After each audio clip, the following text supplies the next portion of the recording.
A mother shows up at a home in the middle of the night, hours away from her own. No one knows where her children are and if those kids are okay. Wellesley, Massachusetts PD has been contacted to do a welfare check at that address. Put that in the call comment.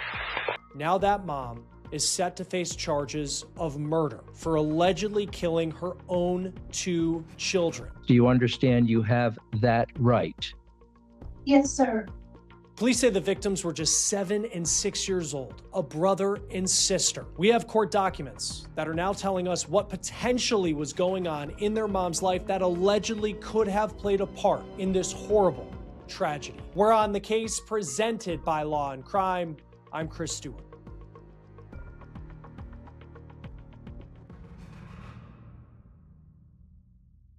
Hey guys, thanks so much for following this case with us. We're able to bring you this episode because of our incredible partner, Morgan & Morgan. There's a reason why On the Case is one of the top true crime shows on YouTube, and there's a reason why Morgan & Morgan is America's largest injury law firm. For more than 35 years, they've been fighting for the people and have recovered more than $30 billion for their clients. And the proof's in their track record. With more than 1,000 lawyers across 100 offices nationwide, hiring Morgan & Morgan, it's like hiring an army to go into battle for you, a team that will fight hard to get their clients the compensation they deserve. Not all law firms are the same. If you hire the wrong one, you may be beat before you even start. So if you're ever injured, you can check out Morgan & Morgan, and their fee is free unless you win. For more information, you can go to forthepeople.com/OTC, click the link below, or scan the QR code on your screen. We just saw a woman accused of a horrible crime in court, a mom accused of killing her own 2 children.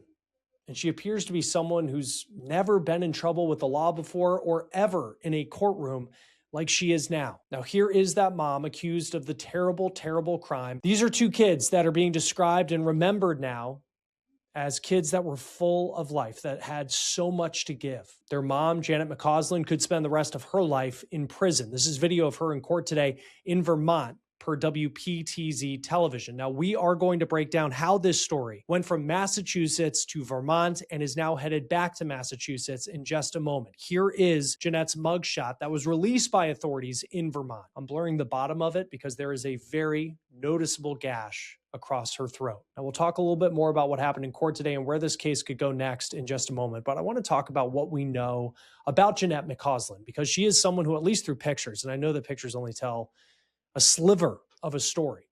It appears she was a mom that loved her kids. She lived in Wellesley, Massachusetts, and she did live with her husband, it seems, and those 2 children in this very ritzy suburb outside Boston. In fact, Wellesley is one of the wealthiest suburbs in the entire country. Ms. MacAusland, this is Judge Corsones. Can you hear me okay?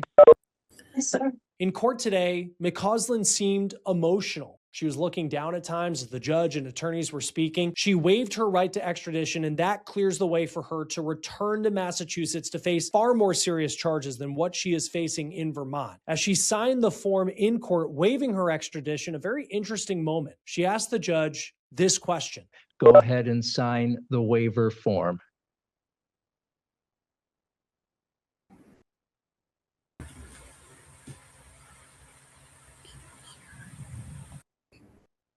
I'm the defendant, sir.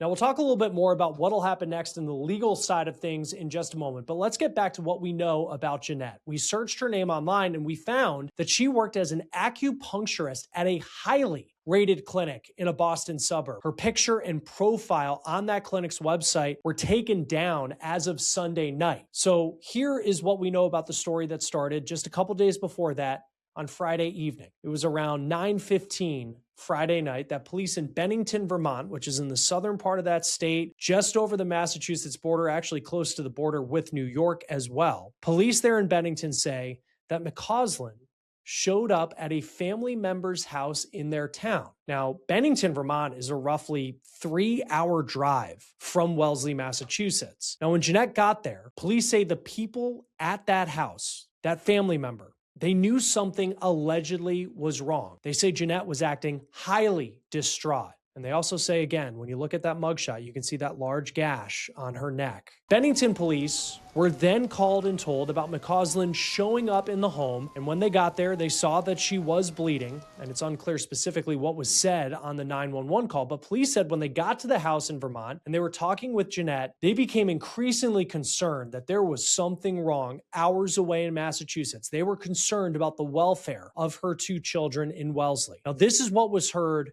on dispatch audio per Broadcastify.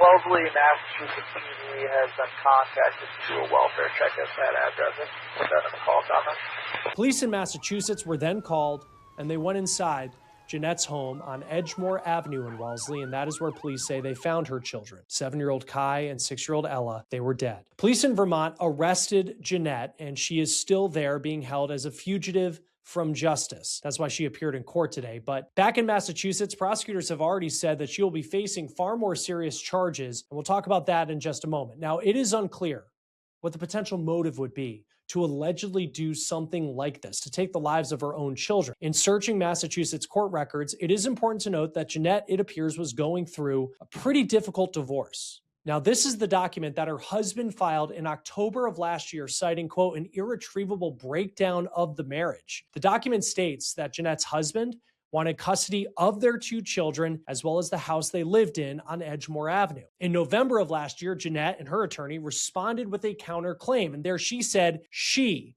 wanted custody of the children. Now, the divorce case appeared to be quiet between January and April, but then this month, records show on the 16th, a motion was filed for a neutral third party to look into who should have custody of the kids, as well as what's called a guardian ad litem was appointed on April 21st. That is just 3 days before that phone call came in from Vermont that something was very wrong at Janette's family member's home. Now, today, MacAusland appeared in court in Vermont. She is only considered a fugitive from justice at this point, but in Massachusetts, prosecutors say that they are prepared for her to face charges of murder. The Wellesley Police Department posted, quote, the Massachusetts State Police and Wellesley Police Department are working closely with the Vermont State Police to ultimately have the defendant transported to Massachusetts to answer to the murder charges. 7 News in Boston has a reporter who was there for the proceedings in Vermont today, and he says a police report, which we're still trying to get, shows that MacAusland allegedly admitted to police that she strangled her children and then allegedly tried to take her own life. Again, we're waiting for confirmation on that ourselves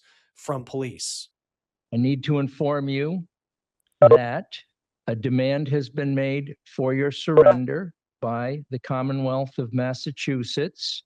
You're entitled to know the crime with which you are charged and that you have the right to demand and to have appointed counsel if you cannot afford one. Do you understand that? Yes, sir. Today in court in Vermont, MacAusland appeared on screen. She is being held at the local jail, and in this brief appearance, she answered questions from the judge as he read her rights about waiving extradition. And as she has waived that right to extradition, she is now expected to return very quickly to Massachusetts. The court did set a date of May 11th for a status conference in Vermont, and that would only happen if authorities in Massachusetts have not picked her up by then. She is being held without bail. Join us now to talk more about this case is family law attorney Randy Kessler. No way about it. No way, other than just to say just how tragic and sad, this case is. And there's a lot on the criminal side and the side related to the custody dispute that was going on that we still have yet to learn. But when you look at a case like this where 2 young children lose their life, you have a mom who appeared to have been distraught and is now facing charges for that. What are some of the questions you have when you hear that there was a custody dispute that was ongoing? So these are the situations that make us tremendously sad. And I just explained to a client this morning how the courts are so overwhelmed that they don't really deal with what if. When someone says my husband will become violent or may become violent or my wife may do this, because there's so many cases where there's already been violence and the courts are addressing what to do about the situation that already happened, the violence, the DV, domestic violence that happened. So it's very, very hard to get a court to intervene before something bad like this happens. And I don't know, what he told his lawyer. I'm sure that, it looked like there was some bad stuff going on, that he, filed for divorce. But that's what makes me sad, is that I'm sure that somewhere in the back of his mind, he was thinking, the whole world won't believe me if I tell them, but she's going to snap at some point in time. And if that's the case, he's got to have felt helpless. From the divorce papers, there was nothing outstanding. I mean, Massachusetts has what we call notice pleading. You just sort of check the boxes and say, Judge, if we get to court, here are the issues for you. It's a divorce, there's a house, there are children. You know, it was a very basic divorce petition and a very basic divorce counterclaim or counter petition by the wife. So you can't read a lot into the basic notice pleading that they followed in Massachusetts. I did notice looking at like what was listed as the complaint, and it really is just checking boxes of, you know, he wants the house and he wants the kids. And that was in October of last year. He files that.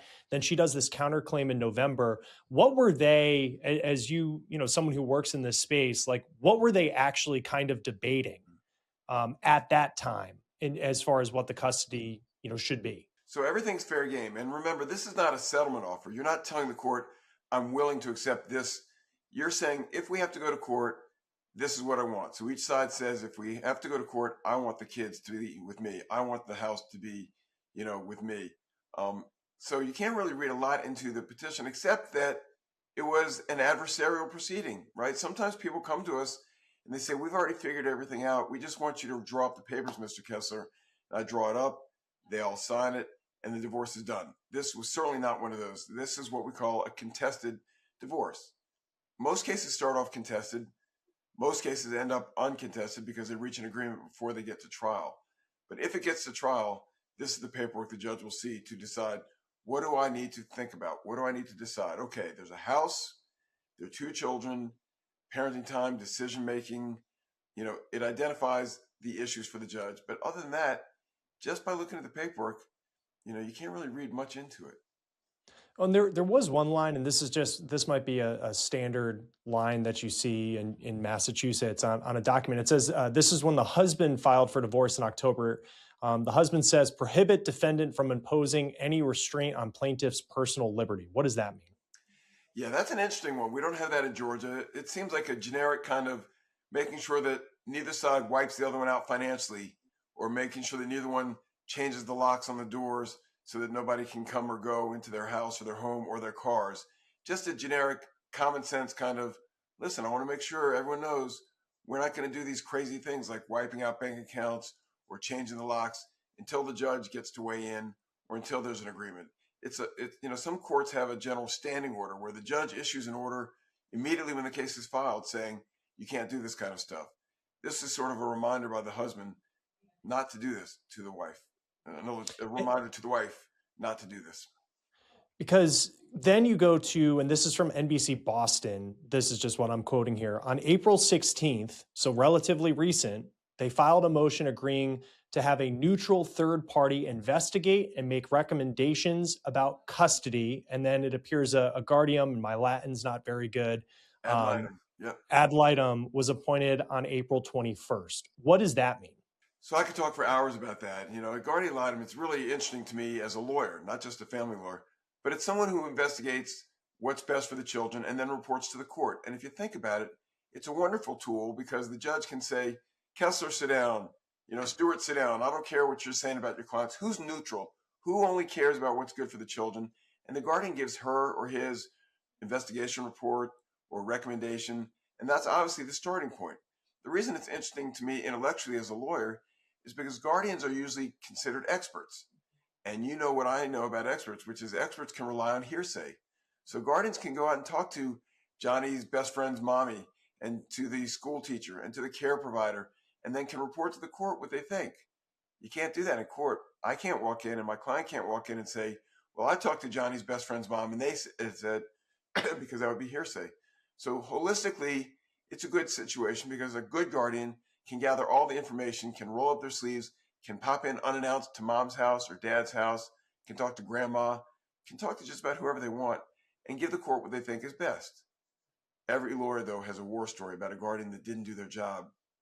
You know, when I gave the guardian the name and phone number to a very crucial witness and the guardian didn't take the time to call that crucial witness, now I'm at a disadvantage. But generally speaking, the guardian will give recommendations. And the other good news, Chris, is they give these recommendations to the parties before court.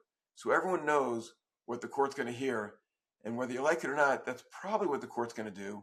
So it helps settle a lot of cases that never have to go to court. Because in this case, so it's April 21st, which would have been less than a week before, these children are allegedly found dead at the home in Wellesley. Like, how long is the process once someone is appointed, this guardian ad litem, and they start looking in and trying to determine, and we know the husband from his filing in October, he wanted the kids. How long does that process typically go in figuring out how, where the kids are going to live and who's going to have custody? That is the question, right? That is, forget to be or not to be. That is the question. How long will it take a guardian to recommend? Because you could argue both sides, right? The guardian should take their time. They're not going to learn everything about this family in 1 week. They're going to need to learn, talk to witnesses, gather a whole bunch of information.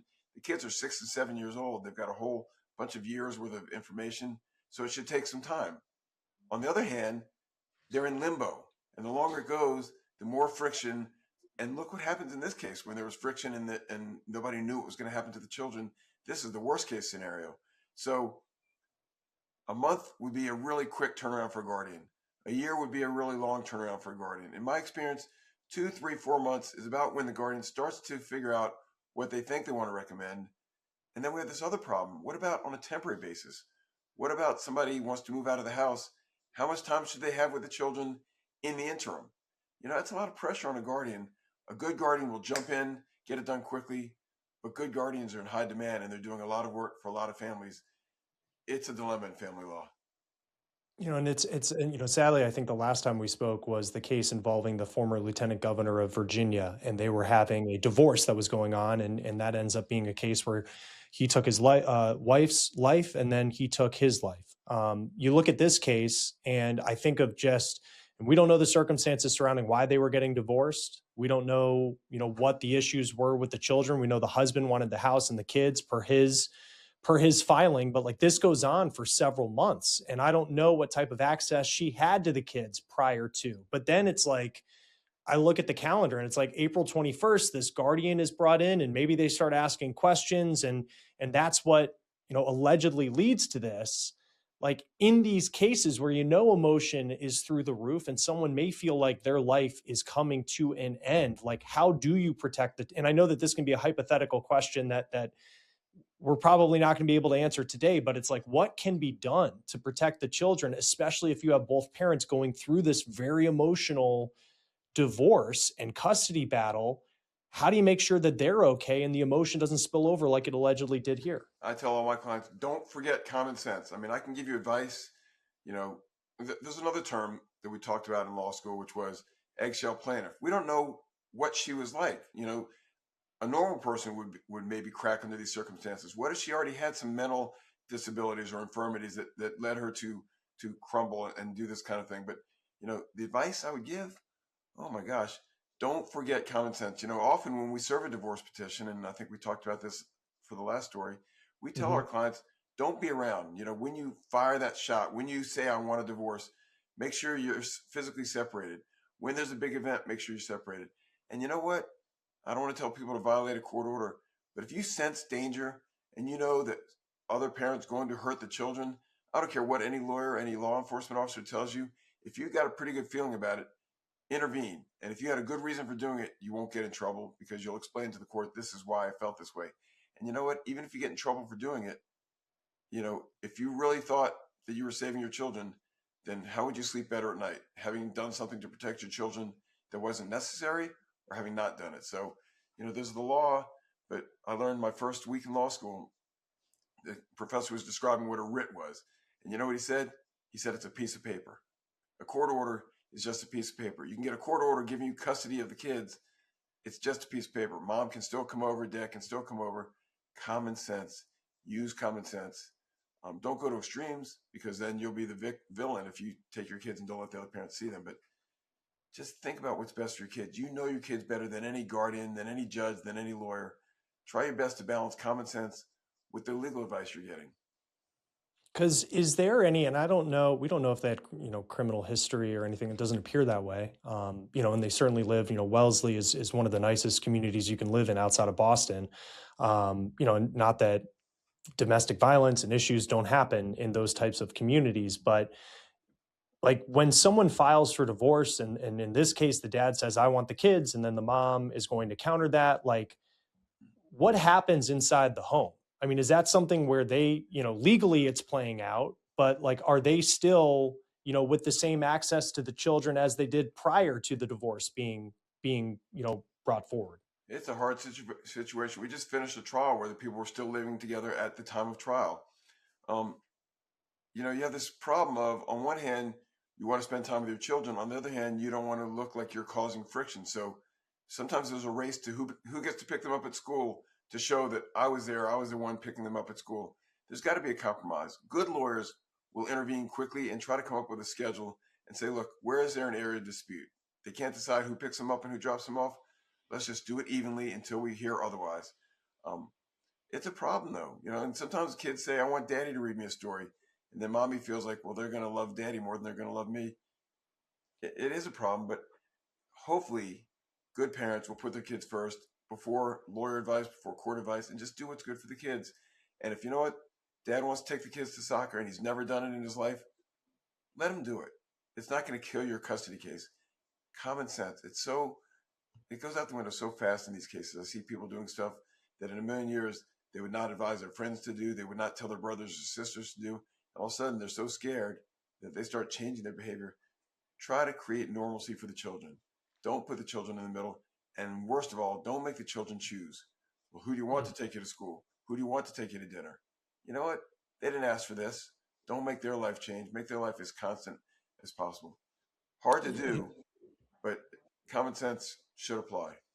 And I'm sure you've seen some tough cases play out in court. I mean, for this one now, she is in custody. She's going to face some very, very serious charges. Potentially is going to be in prison for the rest of her life. Like, what happens now, just from like a legal standpoint with that case?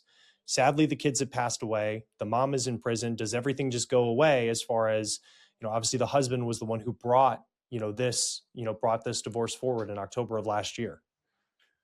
I mean, husband wins, if you can call it a win, the divorce case. There's nothing for mom to do. She doesn't have the money to pay a divorce lawyer anymore. She's not, what mom is probably going to do is say, I give up on the divorce case. Let him have whatever he wants. The only thing she needs is money to be able to pay her criminal defense lawyer. And dad's probably not inclined to settle the case and give her any money. So dad could just sit back and say, I'll go to court and let the judge decide how to divide things. But looks like dad's getting the house. Look like if there are any accounts, dad's getting the accounts. There's nothing left of the divorce. The divorce should go away quickly, and mom should focus on her criminal defense.